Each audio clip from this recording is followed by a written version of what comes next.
ঘড়িতে রাত 10:30। সোফায় বসে ল্যাপটপে অফিসের কিছু কাজ শেষ করছিলাম। ঠিক তখনই রান্নাঘর থেকে একটা পরিচিত গলা ভেসে এলো। শুনছো? আমি চোখ না তুলেই বললাম, হুম। একবার এদিকে আসো তো। ল্যাপটপ বন্ধ করে ধীরে ধীরে রান্নাঘরের দিকে গেলাম। গিয়ে দেখি নেহা কপালে হালকা ভাঁজ ফেলে দাঁড়িয়ে আছে, এক হাতে খুন্তি, অন্য হাতে মোবাইল। আমি হেসে বললাম, কি হয়েছে? নেহা ঠোঁট ফুলিয়ে বলল, তুমি বলেছিলে 5 মিনিটে আসবে, আমি 15 মিনিট ধরে ডাকছি। তখন আমি বললাম, অফিসের কাজটা শেষ করছিলাম। কাজ তো রোজই থাকবে, তাই বলে কি আমার কথার কোনো মূল্য নেই? আমি কিছু না বলে শুধু তাকিয়ে রইলাম। মেয়েটা রাগ দেখানোর চেষ্টা করছে, কিন্তু মুখটা এতটাই মিষ্টি যে হাসি চেপে রাখা কঠিন। নেহা আমার দিকে একটা বাটি বাড়িয়ে দিল। এটা একটু টেস্ট করে বলো তো, লবণ ঠিক আছে? আমি 1 চামচ মুখে দিয়ে বললাম, খারাপ না। নেহা ভ্রুকুচকে বলল, খারাপ না মানে? মানে অনেক ভালো। আমি জিজ্ঞেস করেছি লবণ ঠিকঠাক হয়েছে কিনা। একদম পারফেক্ট। নেহা মুচকি হেসে আবার রান্নায় মন দিল। আমি কিছুক্ষণ ওর দিকে তাকিয়ে থেকে ডাইনিং টেবিলের চেয়ারে গিয়ে বসলাম। এমন সময় টেবিলের ওপর রাখা ফোনটা বেজে উঠল। স্ক্রিনে ভেসে উঠল একটা নাম, রাকিব কলিং। নেহাও নামটা দেখে হেসে ফেলল। তোমার সেই মহামান্য বন্ধু ফোন দিয়েছে, ধরো। আমি ফোনটা হাতে নিয়ে কিছুক্ষণ স্ক্রিনের দিকে তাকিয়ে রইলাম। আজও ইফতির ফোন এলেই অদ্ভুত একটা অনুভূতি হয়, কারণ এই মানুষটাই কোনো এক সময় আমার সবচেয়ে কাছের বন্ধু ছিল, আর তারই ছোট বোন আজ আমার স্ত্রী। আমি হেসে কলটা রিসিভ করলাম। আসসালামু আলাইকুম সুমন্ধি সাহেব। ওয়ালাইকুম আসসালাম। তোকে না কতবার বলেছি আমাকে সমন্ধি ডাকবি না? আরে কেন? আমার একমাত্র বউয়ের একমাত্র বড় ভাই আপনি, তাহলে সুমন্ধি ডাকলে সমস্যা কোথায়? সমস্যা হলো তুই ডাকলে মনে হয় খোঁচা দিচ্ছিস। খোঁচা দেওয়ার জন্য না, সম্মান করেই বলি। তোর সম্মান আমার খুব ভালো করেই জানা আছে। কলেজে থাকতেও এমন সম্মান করতিস যে স্যারদের সামনেই আমাকে ফাঁসিয়ে দিতিস। সেসব তো ইতিহাস। এখন আমরা দুজনেই ভদ্র মানুষ। ভদ্র? তুই? অবশ্যই, বিয়ের পর মানুষ অনেক বদলে যায়। রাকিব হেসে উঠল। নেহা পাশে আছে? আমি মাথা ঘুরিয়ে রান্নাঘরের দিকে তাকালাম। নেহা তখনও চুপচাপ রান্না করছে, মাঝে মাঝে আমাদের কথোপকথনের দিকে কান দিচ্ছে। সেটা ওর মুখে চাপা হাসি দেখেই বোঝা যাচ্ছে। আছে, রান্নাঘরে দাঁড়িয়ে আমার ওপর খবরদারি করছে। সেটা তো করবেই, ছোটবেলা থেকেই ওর এই স্বভাব। যার উপর নিজের অধিকার থাকবে তাকে সারাক্ষণ শাসন করবে। আমি মুচকি হেসে বললাম, এখন বুঝতে পারছি। কি বুঝতে পারছিস? তোর বোন বাইরে থেকে যত শান্ত দেখায়, ভেতরে ঠিক ততটাই দুষ্ট। রান্নাঘর থেকে নেহার গলা ভেসে এলো। আমি কিন্তু সব শুনতে পাচ্ছি। আমি মুখ চেপে হাসলাম। শোনো শোনো, সত্যি কথাই রাগ করার কিছু নেই। পরে তোমার সঙ্গে হিসাব হবে। রাকিব ফোনের ওপাশে হো হো করে হেসে উঠল। এজন্যই তো ফোন দিতে ভালো লাগে, তোদের ঝগড়া শুনতে ভালো লাগে। তা তো লাগবেই, তুই আছিসই অন্যের সংসারে আগুন ধরানোর জন্য। তোকে ঠিক করার জন্য আমার বোনই যথেষ্ট। আচ্ছা, একটা কথা বলতো, কি? কালকে তোদের দুজনের সময় হবে? কেন? বাসায় একটু আসবি, অনেক দিন ধরে সবাই মিলে বসা হয় না। আম্মুও কয়েকদিন ধরে নেহার কথা বলছে। আমি কিছুক্ষণ চুপ করে রইলাম। নেহাও রান্না থামিয়ে আমার দিকে তাকালো। মনে হলো ও ফোনের ওপাশের কথাগুলো শোনার চেষ্টা করছে। আমি বললাম, ইনশাল্লাহ, অফিসে জরুরি কাজ না থাকলে কাল বিকেলেই চলে আসব। ঠিক আছে, আর শোন, হুম? আসার সময় তেমন কিছু আনতে হবে না, শুধু ওই আর কি 1 প্যাকেট আমার জন্য আনিস। তোর লজ্জা করে না ছোট বোনের জামাইয়ের কাছে সিগারেট চাস? আসতে বল, নেহা শুনে ফেলবে। শোনুক, ওরও তো জানার দরকার ওর ভাই কেমন। কেমন মানে আবার কি? মনে হচ্ছে তুই খাস না? ওসব বিয়ের আগে, লাস্ট কবে সেটাও মনে নেই। এখন এসব চলে না। তাহলে তো ভালোই। শোন, আগে থেকেই বলে রাখবি, দেরি করবি না।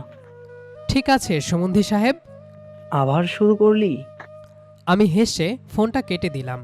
ফোন রেখে তাকাতেই দেখি নেহাব 2 হাত ভাঁজ করে দরজার পাশে দাঁড়িয়ে আছে, মুখে চাপা হাসি, কিন্তু চোখে স্পষ্ট কৌতূহল। ভাইয়া কি বলল? আমি চেয়ার থেকে উঠে ওর সামনে গিয়ে দাঁড়ালাম। বলল, কাল আমাদের দুজনকে বাসায় যেতে। নেহার মুখে সঙ্গে সঙ্গেই ছোট্ট একটা হাসি ফুটে উঠল। ও যতই বিয়ের পর নতুন সংসারে অভ্যস্ত হয়ে উঠুক না কেন, বাবার বাড়ি কথা শুনলে আজও ওর চোখে মুখে আলাদা একটা আনন্দ ফুটে ওঠে। আর সেই হাসিটা দেখেই আমার মনে পড়ে গেল কয়েক বছর আগের একটা দিন, যেদিন প্রথমবার রাকিবদের বাসায় গিয়ে ওর ছোট বোন নেহার সঙ্গে আমার পরিচয় হয়েছিল। আমার আর রাকিবের বন্ধুত্বটা আজকের না। বিশ্ববিদ্যালয়ের প্রথম বর্ষ থেকে আমরা একসঙ্গে, একই ক্লাস, একই বেঞ্চ, একই গ্রুপ, একসঙ্গে অ্যাসাইনমেন্ট করা, ক্লাস ফাঁকি দিয়ে চা খেতে যাওয়া, রাত জেগে পরীক্ষার প্রস্তুতি নেওয়া। 4 বছরে এমন কোনো স্মৃতি নেই যেখানে রাকিব ছিল না। বন্ধুত্বটা এমন ছিল যে আমাদের দুই পরিবারের মানুষও একে অপরকে চিনে ফেলেছিল। কিন্তু মজার বিষয় হলো, এত বছরের বন্ধুত্বেও আমি কখনো রাকিবের বাসায় যাইনি। ভাবতাম সুযোগ হলে একদিন যাব। সেই সুযোগটা এলো এক বর্ষার বিকেলে। ক্লাস শেষ করে বের হতেই আকাশ ভেঙে বৃষ্টি নামল। আমরা দুজন ক্যাম্পাসের গেটে দাঁড়িয়েছিলাম। রাকিব বলল, আজ আর মেসে গিয়ে লাভ নেই, চল আমাদের বাসায় চল, বৃষ্টি কমলে চলে যাস। আমি একটু ইতস্তত করলাম। না রে, অন্যদিন যাব। আরে চল না, আম্মুও তোকে নিয়ে কতবার বলেছে, আজ না গেলে পরে আবার অজুহাত দিবি। বন্ধুর জোড়াজড়িতে শেষ পর্যন্ত রাজি হয়ে গেলাম। সেদিন জানতাম না সেই সিদ্ধান্তটাই আমার জীবনের সবচেয়ে বড় পরিবর্তনের শুরু হতে যাচ্ছে। রাকিবদের বাসায় ঢুকতেই আন্টি খুব আন্তরিকভাবে বসতে দিলেন। এই হচ্ছে সেই ছেলে যার কথা রাকিব সারাক্ষণ বলে। আমি লজ্জা পেয়ে শুধু হাসলাম। রাকিব পাশ থেকে বলল, আম্মু এত প্রশংসা করো না, মাথায় উঠে যাবে। আন্টি হেসে রান্নাঘরের দিকে চলে গেলেন। আমি ড্রয়িং রুমে বসে চারপাশটা দেখছিলাম। সাজানো গোছানো ছোট্ট একটা বাসা, দেওয়ালে পরিবারের কয়েকটা ছবি টাঙানো। ঠিক তখনই ওপরতলা থেকে কারো নেমে আসার শব্দ পেলাম। স্বাভাবিকভাবেই একবার তাকালাম। হালকা নীল রঙের একটা 3 পিস পরে একটা মেয়ে সিঁড়ি দিয়ে নিচে নামছে, হাতে কয়েকটা বই, মাথা নিচু। ড্রয়িং রুমে এসে আমাদের দেখে একটু থেমে গেল। রাকিব বলল, আরে দাঁড়িয়ে আছিস কেন, এদিকে আয়। মেয়েটা ধীরে ধীরে এগিয়ে এলো। রাকিব আমার দিকে তাকিয়ে বলল, পরিচয় করিয়ে দিই, এটা আমার ছোট বোন নেহা। তারপর নেহার দিকে তাকিয়ে বলল, আর এ হচ্ছে আমার সবচেয়ে কাছের বন্ধু। নেহা ভদ্রভাবে মাথা নত করে বলল, আসসালামু আলাইকুম। আমি হালকা হেসে উত্তর দিলাম, ওয়ালাইকুম আসসালাম। ব্যাস এটুকুই। না কোনো সিনেমার মতো ধাক্কা খাওয়া, না চোখাচোখি হয়ে সময় থেমে যাওয়া। নেহা বেশি সময় দাঁড়ালো না, আন্টিকে রান্নাঘরে সাহায্য করতে চলে গিয়েছিল। মাঝে একবার চা আর নাস্তা এনে টেবিলে রেখে শুধু বলেছিল, ভাইয়া চা ঠান্ডা হওয়ার আগেই খেয়ে নিন। এরপর আবার নিজের কাজে চলে গিয়েছিল। আমি বিষয়টা নিয়ে আর ভাবিনি। আমার কাছে সে ছিল শুধুই বন্ধুর ছোট বোন। তারপর থেকে মাঝে মধ্যে রাকিবদের বাসায় যাওয়া শুরু হলো। কখনো পরীক্ষার গ্রুপ স্টাডি, কখনো কোনো প্রজেক্ট, আবার কখনো শুধু আড্ডা। প্রতিবারই নেহাকে দেখতাম, কিন্তু আমাদের কথাবার্তা ছিল খুবই সীমিত। চা নিবেন? হুম। আর কিছু লাগবে? না ধন্যবাদ। এর বেশি প্রায় কখনো কথা হতো না। দূরত্বটা দুজনেই বজায় রাখতাম। আমি বন্ধুর বোন বলে অকারণে কথা বাড়াতাম না, আর নেহাও প্রয়োজন ছাড়া সামনে আসতো না। এভাবেই প্রায় 2 বছর কেটে গেল। এরপর একদিন এমন একটা ঘটনা ঘটল যেটার পর থেকে আমাদের সম্পর্কটা ধীরে ধীরে বদলাতে শুরু করলো। সেদিন ছিল শুক্রবার। রাকিব আগের দিনই বলেছিল একটা প্রজেক্টের কাজ আছে, সকালে যেন ওদের বাসায় চলে যায়। আমি যথাসময়ে পৌঁছে গেলাম। বাসায় ঢুকেই দেখি রাকিব নেই। আমি অবাক হয়ে বললাম, আরে রাকিব কোথায়? আন্টি রান্নাঘর থেকে বের হয়ে বললেন, একটু জরুরি কাজে বের হয়েছে, আধ ঘন্টার মধ্যেই চলে আসবে। আমি মাথা নেড়ে সোফায় বসলাম। টিভি চলছিল, কিন্তু দেখার মতো কিছুই ছিল না। ফোনটা বের করে বসে রইলাম। কয়েক মিনিট পর নেহা হাতে ট্রে করে 1 কাপ চা আর কিছু বিস্কুট নিয়ে এলো। এই নিন। ধন্যবাদ। টেবিলের ওপর কাপটা রেখে ও চলে যাচ্ছিল, কিন্তু হঠাৎ কি মনে করে আমি ডাকলাম, নেহা। নেহা ঘুরে তাকালো। জি। আমি একটু অপ্রস্তুত হয়ে গেলাম। আসলে ডাকার মতো কোনো কারণই ছিল না। আমি বললাম, রাকিব কি বেশি দূরে গেছে? নেহা মাথা নাড়ল। না, বাজারে গেছে, চলে আসবে। ও আচ্ছা। নেহা হালকা হাসল। আপনি বসুন। বলেই চলে গেল। আমি আবার ফোনে মন দিলাম। 10 মিনিটও যায়নি, হঠাৎ পুরো বাসার বিদ্যুৎ চলে গেল। ফ্যান বন্ধ, টিভি বন্ধ, চারপাশ একেবারে নিস্তব্ধ। আমি বিরক্ত হয়ে বললাম, এই এলাকায় কি প্রায় কারেন্ট যায়? রান্নাঘর থেকে নেহার উত্তর এলো, মাঝে মাঝে যাই। আমি আর কিছু বললাম না। কিছুক্ষণ পর দেখি নেহা একটা হাত পাখা নিয়ে এসে আমার সামনে রেখে বলল, নিন, এটা দিয়ে বাতাস করুন, ভালো লাগবে। এতটুকু বলেই আবার চলে গেল। আমি হাত পাখার দিকে তাকিয়ে হালকা হেসে ফেললাম।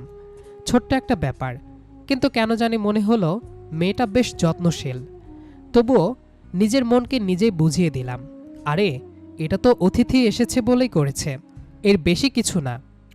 কিছুক্ষণ পর রাকিব ফিরে এলো। তারপর আমরা প্রজেক্টের কাজে ব্যস্ত হয়ে পড়লাম। সেদিনের ঘটনা সেদিনই ভুলে গিয়েছিলাম, কিন্তু এরপর থেকে অদ্ভুত একটা ব্যাপার লক্ষ্য করতে শুরু করলাম। আমি যতবারই ওদের বাসায় যেতাম, নেহা খুব স্বাভাবিকভাবেই খোঁজ নিত। সবই ভদ্রতা, এর বাইরে কিছুই না। আমিও কখনো অন্যভাবে ভাবিনি, বরং সবসময় একটা সীমারেখা মেনে চলতাম। কারণ একটা কথাই মাথায় থাকতো, ও আমার সবচেয়ে কাছের বন্ধুর ছোট বোন, তাই মজা করেও কখনো ওর সঙ্গে বাড়তি কথা বলিনি। নেহাও সবসময় আমাকে আপনি বলে সম্বোধন করত। আমাদের মধ্যে সম্মান ছিল, কিন্তু সখ্য ছিল না। এভাবেই আরও কয়েক মাস কেটে গেল। তারপর একদিন রাকিব নিজেই এমন একটা দায়িত্ব আমার ওপর দিয়ে দিল, যেটা হয়তো অন্য কাউকে হলে দিত না। সেদিন ছিল বৃহস্পতিবার।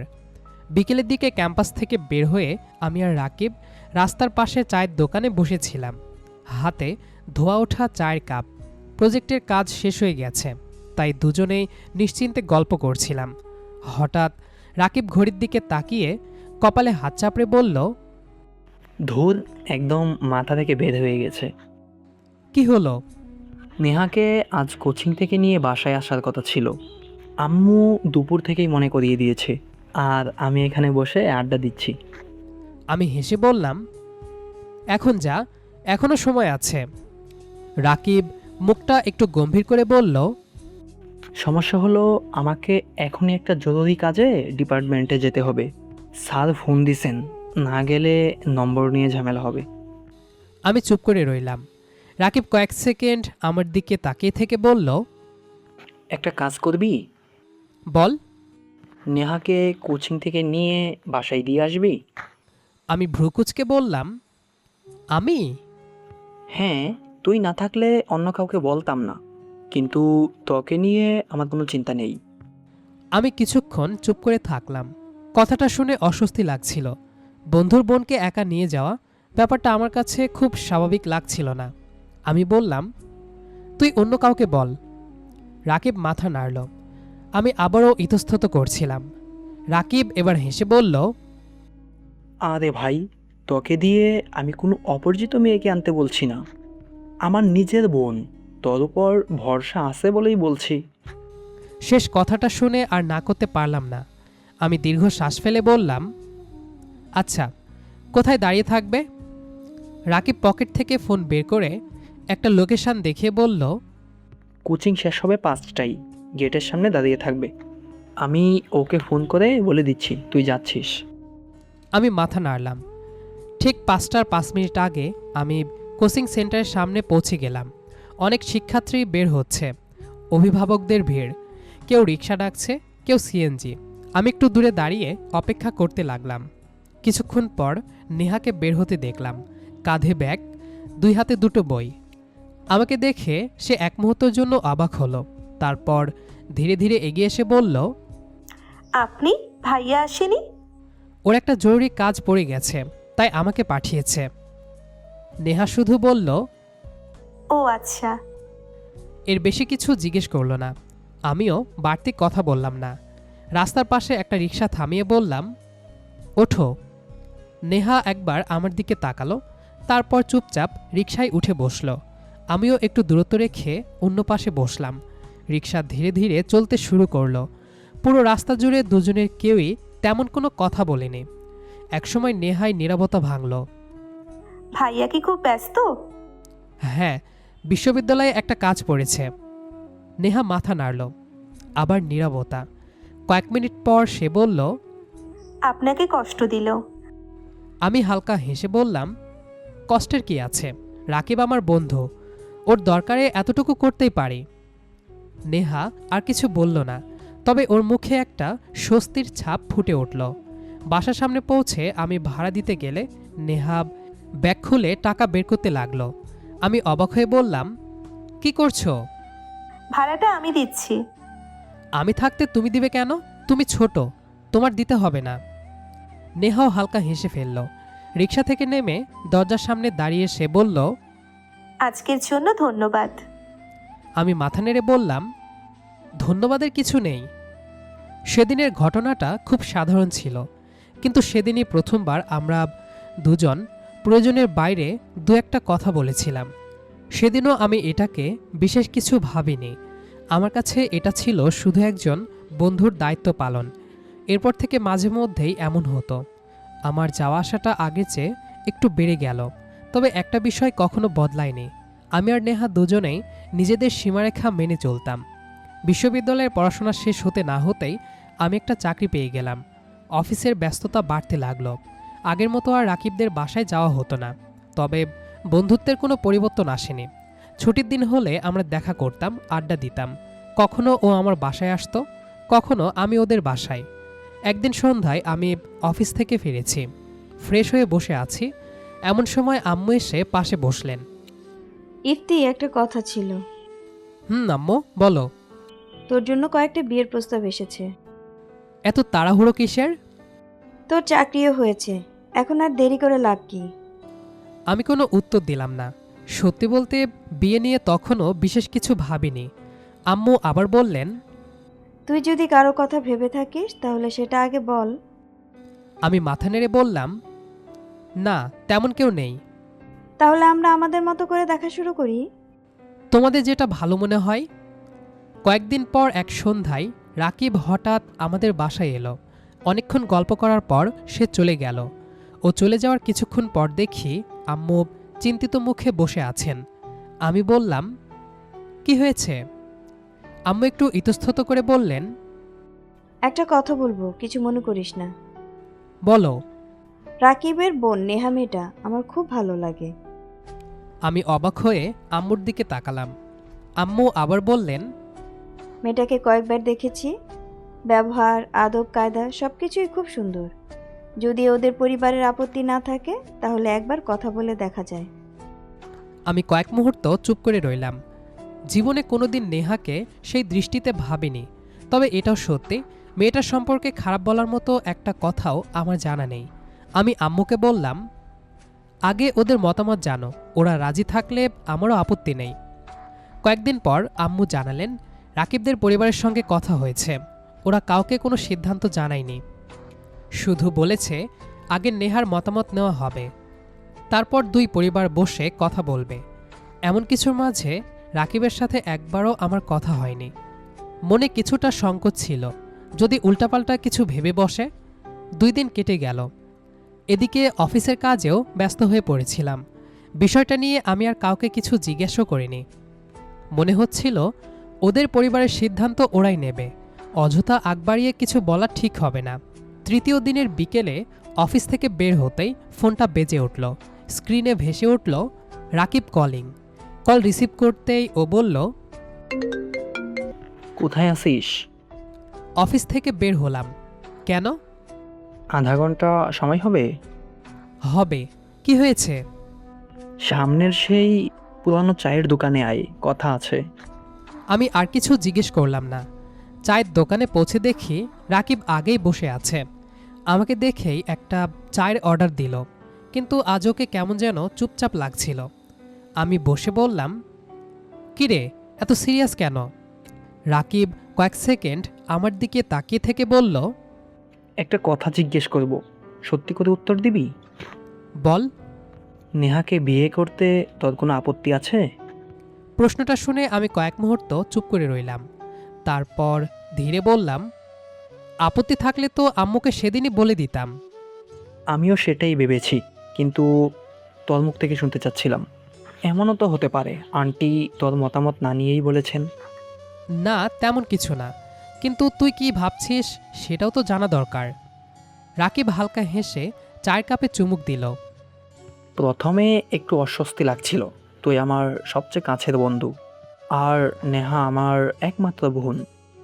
একটু থেমে আবার বলল, পরে ভাবলাম যদি কোনো দিন বোনকে বিয়ে দিতেই হয় তাহলে এমন একজন মানুষের কাছেই দিতে চাই, যাকে আমি ছোটবেলা থেকে না হলেও বহু বছর ধরে চিনি, যার চরিত্র, পরিবার, দায়িত্ববোধ সব কিছু সম্পর্কে আমার ধারণা আছে। আমি চুপচাপ শুনছিলাম। রাকিব এবার হেসে বলল, অন্তত পরে এই চিন্তা থাকবে না যে বোনটা আমার কেমন মানুষের হাতে পড়ল। আমি হেসে বললাম, এত বিশ্বাস করিস? না করলে তোকে ওই দিন নেহাকে আনতে পাঠাতাম না। আমরা দুজনেই হেসে ফেললাম। কথা বলতে বলতে অস্বস্তিটাও কমে গেল। আমি বললাম, নেহার মত কি? আম্মু ওর সঙ্গে কথা বলছে। আমি একটু আগ্রহ নিয়ে তাকালাম। রাকিব শান্ত গলায় বলল, ও বলেছে পরিবারের সিদ্ধান্তে তার আপত্তি নেই, আর তোর সম্পর্কে তার কোনো নেতিবাচক ধারণাও নেই। আমার বুকের ভেতর অদ্ভুত একটা স্বস্তি নেমে এলো। প্রেম না থাকলেও অন্তত কারো ওপর নিজের সিদ্ধান্ত চাপিয়ে দেওয়া হচ্ছে না, এই বিষয়টাই আমার কাছে সবচেয়ে গুরুত্বপূর্ণ ছিল। সেদিন আমরা আর খুব বেশি কথা বলিনি, শুধু ঠিক হলো দুই পরিবার একদিন আনুষ্ঠানিকভাবে বসবে। পরে শুক্রবার সন্ধ্যায় আমাদের পুরো পরিবার রাকিবদের বাসায় গেল। আগের মতোই পরিচিত সেই বাড়ি, কিন্তু আজ পরিবেশটা একেবারেই অন্যরকম। ড্রয়িং রুমে দুই পরিবারের বড়রা বসে কথা বলছিলেন। আমি আর রাকিব একপাশে বসেছিলাম। নেহা ঘরের ভেতরেই ছিল। মাঝে একবার চা নাস্তা দিয়ে আবার চলে গেল। আজও আমাদের মধ্যে কোনো আলাদা কথা হলো না, কারণ আমরা দুজনেই জানতাম এই সম্পর্কটা শুরু হবে পরিবারের দোয়া আর সম্মতির ওপর দাঁড়িয়ে। কথাবার্তা শেষ হতে প্রায় 1.5 ঘন্টা লেগে গেল। অবশেষে দুই পরিবারের বড়রা একমত হলেন। প্রথমে আংটি পরানো হবে, তারপর সুবিধাজনক সময় দেখে বিয়ের তারিখ ঠিক করা হবে।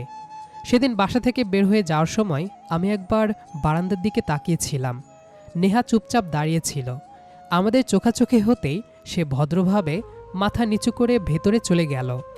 আংটি পরানোর অনুষ্ঠানটা খুব ছোট পরিসরেই হলো। দুই পরিবারের কাছে কয়েকজন আত্মীয়স্বজন এসেছিল। কোনো বাড়াবাড়ি আয়োজন ছিল না, সব কিছুই খুব সহজ সরলভাবে সম্পন্ন হলো। সেদিন প্রথমবার একটু সময় নিয়ে নেহার সঙ্গে আমার কথা হয়। সবাই যখন নিজেদের মধ্যে ব্যস্ত, তখন আন্টি হেসে বললেন, তোমরা দুজন বারান্দায় গিয়ে একটু কথা বলে আসো। আমি একটু অপ্রস্তুত হয়ে নেহার দিকে তাকালাম। নেহাও চুপচাপ উঠে দাঁড়ালো। বারান্দায় গিয়ে দুজনেই কিছুক্ষণ নীরব দাঁড়িয়ে রইলাম। আমি হালকা হেসে বললাম, মনে হচ্ছে কথা বলার চেয়ে চুপ থাকতেই আমরা বেশি অভ্যস্ত। নেহা আস্তে হেসে ফেলল। আমি ধীরে বললাম, একটা কথা বলতে চাই। নেহা আমার দিকে তাকালো। এই বিয়েটা নিয়ে যদি তোমার কোনো দ্বিধা থাকে তাহলে এখনই বলতে পারো, পরিবারের জন্য নিজের মত চাপা দেওয়ার দরকার নেই। নেহা কিছুক্ষণ চুপ করে থেকে শান্ত গলায় বলল, যদি আপত্তি থাকতো তাহলে আম্মুকে সেটাই বলতাম। আমি স্বস্তির নিঃশ্বাস ফেললাম। নেহা আবার বলল, আপনাকে অনেক বছর ধরে দেখছি, খুব বেশি কথা হয়নি, কিন্তু মানুষ হিসেবে আপনার সম্পর্কে আমার খারাপ কোনো ধারণা নেই। আমি হেসে ফেললাম। এরপর আর বিশেষ কোনো কথা হলো না, কিন্তু সেই কয়েক মিনিটের আলাপেই আমাদের দুজনের সংকোচ অনেকটা কমিয়ে দিয়েছিল। আংটি পরানোর সময় প্রায় 2 মাসের মতো সময় ছিল। এই সময়টায় মাঝে মধ্যে ফোনে কথা হতো। প্রথম দিকে কথাগুলো খুবই সাধারণ ছিল। পড়াশোনা কেমন চলছে? ভালো, বাসায় সবাই ভালো আছে? আলহামদুলিল্লাহ। ধীরে ধীরে কথার পরিমাণ একটু বাড়ল। কোন খাবার পছন্দ, অফিস কেমন চলছে, নেহার পরীক্ষার প্রস্তুতি, এসব নিয়ে কথা হতো। তবুও একটা সীমারেখা দুজনেই বজায় রেখেছিলাম, কারণ আমরা দুজনেই চাইনি বিয়ের আগেই সম্পর্কটা অকারণে বাড়াবাড়ি রকমের হয়ে যাক। দেখতে দেখতে বিয়ের দিন চলে এলো। সকালে ঘুম ভাঙার পরও বারবার মনে হচ্ছিল সব কিছু যেন খুব দ্রুত হয়ে গেল। যে বাড়িতে এতদিন বন্ধুর বাসা ভেবে গিয়েছি, আজ সেখানেই বড় হয়ে যাচ্ছি। বিকেলের দিকে বিয়ের সব আনুষ্ঠানিকতা সম্পূর্ণ হলো। কাজী সাহেব এসে বিয়ে পড়িয়ে দিলেন। বিয়ের সময় নেহা তার বাবা মাকে জড়িয়ে ধরে কাঁদছিল। রাকিবও চোখ মুছছিল। আমি শুধু চুপচাপ দাঁড়িয়েছিলাম। সেদিন প্রথমবার বুঝেছিলাম একটা মেয়ে শুধু নতুন সংসারে আসে না, সে তার শৈশব, নিজের ঘর, নিজের অভ্যাস সব কিছুর একটা অংশ পেছনে রেখে আসে। গাড়ি ধীরে ধীরে নেহাকে নিয়ে আমাদের বাড়ির দিকে এগিয়ে যাচ্ছিল। জানালার বাইরে শহরের আলো একটার পর একটা পিছিয়ে পড়ছিল। নেহা চুপচাপ বসেছিল। আমি ধীরে বললাম, খারাপ লাগছে? নেহা একবার আমার দিকে তাকিয়ে মৃদু হেসে বলল, একটু। চিন্তা করো না, নতুন জায়গা হতে পারে, কিন্তু মানুষগুলো আপন করে নেবে ইনশাল্লাহ। নেহা কিছু বলল না, শুধু খুব আস্তে মাথা নাড়ল। সেদিন থেকে আমাদের নতুন জীবনের শুরু হয়েছিল। হঠাৎ রান্নাঘর থেকে ভেসে আসা পরিচিত কণ্ঠে আমার ভাবনাটা ভেঙে গেল। এই যে, কোথায় হারিয়ে গেলে? আমি বর্তমান সময়ে ফিরে তাকালাম। দেখি নেহা আমার সামনে দাঁড়িয়ে আছে, মুখে সেই চেনা হাসি। আমি মুস্কি হেসে বললাম, কিছু না, পুরনো কথা মনে পড়ছিল। নেহা ভ্রু তুলে বলল, আবার নিশ্চয়ই ভাইয়ার কোনো কীর্তি মনে পড়েছে। আমি হেসে মাথা নাড়লাম, অনেকটাই তাই। আচ্ছা, এখন গল্প পরে হবে, আগে খেয়ে নাও, কাল কিন্তু সকালে উঠতে হবে। কেন? ভুলে গেছো, কাল তো বাসায় যেতে হবে। হ্যাঁ, তা তো বিকেলে। বিকালে না, সকালেই যাব। দুপুরে সেখানেই খাবো। কত দিন হয়ে গেল আম্মুর হাতে রান্না খাওয়া হয় না। আমি পেছন থেকে নেহাকে জড়িয়ে ধরলাম, আলতো করে ঘাড়ে একটা চুমু দিলাম। নেহা কিছুটা কেঁপে উঠল। আমি মৃদুস্বরে বললাম, ঠিক আছে মহারানী, যা বলবেন আপনি তাই। এখন ছাড়ো, অনেক কাজ পড়ে আছে। কাজ তো পরেও করা যাবে, আগে স্বামীর খেদমত করো। তা তো করেই আসছি বিয়ের পর থেকে। সারা জীবন করতেও হবে। বলে নেহাকে কিছু বলার সুযোগ না দিয়ে ওর ঠোঁটজোড়া নিজের দখলে নিয়ে নিলাম আর মনে সুখে কিস করতে লাগলাম। নেহা প্রথমে কিছুটা রাগ করলেও পরে আমার সাথে রোমান্স করতে লাগলো। কিছুক্ষণ পর ছেড়ে দিতেই নেহা হাঁপাতে হাঁপাতে বলল, অনেক বেশি ফাজিল হয়ে গেছো। বউ থাকলে সবাই ফাজিল হয়ে যায়। তুমি একটু বেশি, কথা নেই বার্তা নেই, যেখানে সেখানে শুরু করে দাও। ওমা, শুরু করলাম কই, মাত্র কিসই তো করলাম। শুরু করার জন্য তো রুমে। চুপ করো, অসভ্য লোক একটা, মুখে কিছুই আটকায় না। বলে হাসতে হাসতে ডাইনিং টেবিলে খাবার সাজাতে লাগলো। আর আমি মনে মনে ভাবলাম, জীবনের সবচেয়ে সুন্দর সম্পর্কগুলো শুরু হয় সবসময় প্রেম দিয়ে নয়, কখনো কখনো শুরু হয় বিশ্বাস দিয়ে। আর সেই বিশ্বাসই একদিন অজান্তে ভালোবাসায় বদলে যায়। আর এভাবেই একসময়ের সবচেয়ে কাছের বন্ধুর আদুরে ছোট বোনটি আজ আমার জীবনের সবচেয়ে প্রিয় মানুষ, আমার আদুরে বউ। সত্যি, জীবনের সব সুন্দর গল্পের শুরু হয়তো প্রেম দিয়ে হয় না, কিছু সম্পর্কের শুরু হয় বিশ্বাস আর সম্মান দিয়ে, যা সময়ের সাথে সাথে আরও গভীর ভালোবাসায় রূপ নেয়। প্রিয় শ্রোতা, বন্ধুর বোন যখন আদুরে বউ গল্পটি আপনাদের কেমন লাগলো তা কিন্তু জানাতে ভুলবেন না।